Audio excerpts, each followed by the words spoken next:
आज Doubtnut app download करें। Doubtnut पर अपने सभी गणित, रसायन विज्ञान, भौतिक विज्ञान और जीव विज्ञान के डाउट्स का करो सफाया। बस प्रश्न की फोटो खींचो, एक ही प्रश्न को क्रॉप करो और तुरंत वीडियो सोल्यूशन पाओ। अभी डाउनलोड करें। क्वेश्चन है, एक पत्थर पृथ्वी तल से 4.9 मीटर प्रति सेकंड की चाल से ऊर्ध्वाधर ऊपर की ओर फेंका जाता है। गुरुत्वीय त्वरण जी का मान यहाँ पे 9.8 मीटर पर सेकंड स्क्वायर मानकर पता करना है। क्वेश्चन का जो फर्स्ट पार्ट है वो है पत्थर कितनी अधिकतम ऊंचाई तक जाएगी। दूसरा पार्ट है उच्चतम बिंदु पर तक पहुँचने में कितने समय लगेगा। तीसरा पार्ट है पत्थर कितनी चाल से पृथ्वी पर पहुंचेगा। और चौथा पार्ट है वो है पत्थर कितने समय बाद पृथ्वी पर पहुंचेगा। तो हमें यहाँ पे दे रखा है कि जो इसका प्रारंभिक वेग है पत्थर का वो है कितना, 4.9 मीटर पर सेकेंड है। गुरुत्वीय त्वरण जी का मान लेना है 9.8 मीटर पर सेकेंड स्क्वायर। तो हमें पता करना है कि क्वेश्चन का जो फर्स्ट पार्ट है वो है पत्थर कितनी अधिकतम ऊंचाई तक पहुंचेगा। तो हमने मान लिया कि पत्थर अधिकतम ऊंचाई जो है h तक पहुंचेगा, तो h का मान कितना होगा ये हमें पता करना है। तो ये ज़मीन है, यहाँ से एक आदमी यहाँ से पत्थर फेंकता है, तो मान लिया कि वो इतनी ऊंचाई तक पहुंचता है, ऐसे जाता है वो और यहाँ से वापस आ जाता है। तो ये जो ऊंचाई है ये हमने मान लिया h है। तो हमें यहाँ पे h का मान पता करना है। तो जो गति का तीसरा समीकरण है वो है v square equal to u square plus 2as। यहाँ पे s को हम h लिख देते हैं, तो ये हो जाएगा v square equal to u square plus 2a into h। तो यहाँ पे हमें दे रखा है कि u का मान है 4.9 और जो v होगा उच्चतम बिंदु पे जो पत्थर की चाल होगी वो हो जाएगी 0 मीटर पर सेकेंड। और यहाँ पे जो g होगा वो नीचे की तरफ लगेगा, तो यहाँ से जो a होगा वो -g के बराबर हो जाएगा, क्योंकि यहाँ पे जो पत्थर की चाल है ऊपर की तरफ है लेकिन जो त्वरण लग रहा है वो नीचे की तरफ लग रहा है। तो ये दोनों एक दूसरे के विपरीत दिशा में है, इसलिए a का मान -g के बराबर होगा। तो यहाँ से ये सब मान इसमें रखते हैं, तो ये हो जाएगा 0 का स्क्वायर इक्वल टू u है कितना 4.9 का स्क्वायर प्लस 2 इंटू ये हो जाएगा -9.8 इंटू h। तो यहाँ से ये कितना आ जाएगा, ये आ जाएगा 2 into 9.8 into h equal to 4.9 का स्क्वायर। तो यहाँ से जो h का मान आ जाएगा वो जाएगा कितना 4.9 इंटू 4.9। इसको 4.9 का स्क्वायर को 4.9 इंटू 4.9 लिख लिया और ये हो जाएगा 2 इंटू 9.8। तो ये 2 टाइम्स में कैंसिल होगा और यहाँ से जो h का मान आ जाएगा वो कितना आ गया, ये हो गया 4.9/4। तो यहाँ से जो h का मान आ गया वो हो गया 1.225 मीटर के बराबर। मतलब पत्थर जो है अधिकतम 1.225 मीटर की ऊंचाई तक पहुंचेगा।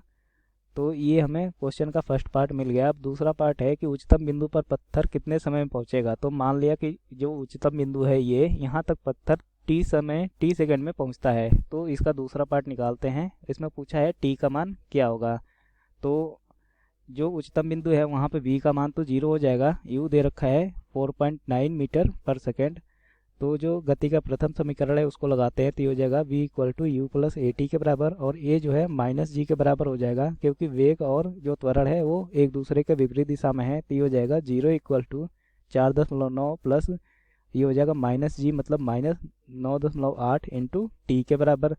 तो यहाँ से 9.8 टी जो है 4.9 के बराबर हो जाएगा। तो यहाँ से जो टी का मान आ जाएगा होगा 4.9 बटे 9.8। तो ये हो जाएगा 2 टाइम्स में कैंसिल हो जाएगा ये। तो यहाँ से जो टी का मान आ गया वो हो गया कितना 0.5 सेकेंड, मतलब आधा सेकेंड लगा उसको जो पृथ्वी है वहाँ से अधिकतम ऊंचाई तक पहुँचने में। अब हमसे पूछा है कि पत्थर कितनी चाल से पृथ्वी पर पहुँचेगा। तो यहाँ पे अधिकतम ऊंचाई पे जो इसका यहाँ पे जो अधिकतम ऊंचाई है यहाँ पे इसका जो चाल हो गया 0 मीटर पर सेकेंड। अब फिर चूँकि त्वरण इस दिशा में लगा है इसलिए यहाँ से फिर से इसका जो वेग है वो बढ़ना चालू हो जाएगा। तो हमें पता करना है कि जब ये नीचे टकराएगा तो इसका वेग क्या होगा। तो यहाँ पे इसका वेग मान लिया v, तो यहाँ पे हमें v का मान पता करना है। तो क्वेश्चन का तीसरा पार्ट है कि v का मान क्या होगा।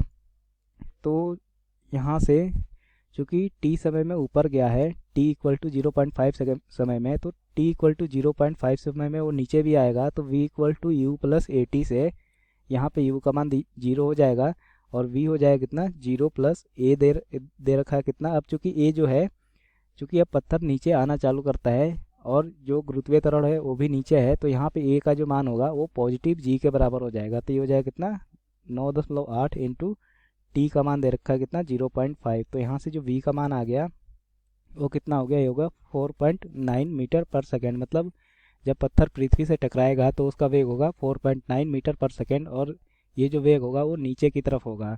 अब हमसे क्वेश्चन का जो लास्ट क्वेश्चन है, लास्ट पार्ट है, उसे पूछ रखा है पत्थर कितने समय बाद पृथ्वी पर पहुंचेगा। तो मतलब हमें पत्थर का जो उड्डयन काल है उसका मान पूछ रखा है। तो चौथे पार्ट में हमें उड्डयन काल टी का मान पता करना है। तो यहाँ पे हमें पता है कि जो पत्थर है वो स्मॉल टी, मतलब स्मॉल टी जिसका मान हमने निकाला था कितना 0.5 सेकेंड, इस समय में जो पत्थर है वो अधिकतम ऊंचाई तक पहुंचता है, तो इसी समय में वो नीचे तक पहुंचेगा। तो यहाँ से जो कैपिटल टी का मान हो जाएगा 2 इंटू स्मॉल टी के बराबर। तो यहाँ से जो कैपिटल टी आया हो गया 2 इंटू स्मॉल टी का मान था 0.5, मतलब टी का मान आ गया 1 सेकेंड। मतलब जो पत्थर है वो 1 सेकेंड बाद ज़मीन पे पहुंच जाएगा। तो ये हो जाएगा हमारा फाइनल आंसर। कक्षा 6ठी से 12वीं से लेकर नीट, IIT, जेई वो एडवांस के लेवल तक 1 करोड़ से ज़्यादा छात्रों का भरोसा। आज ही डाउनलोड करें डाउटनेट ऐप या व्हाट्सएप करें अपने सारे डाउट्स 8400 400 400 पर।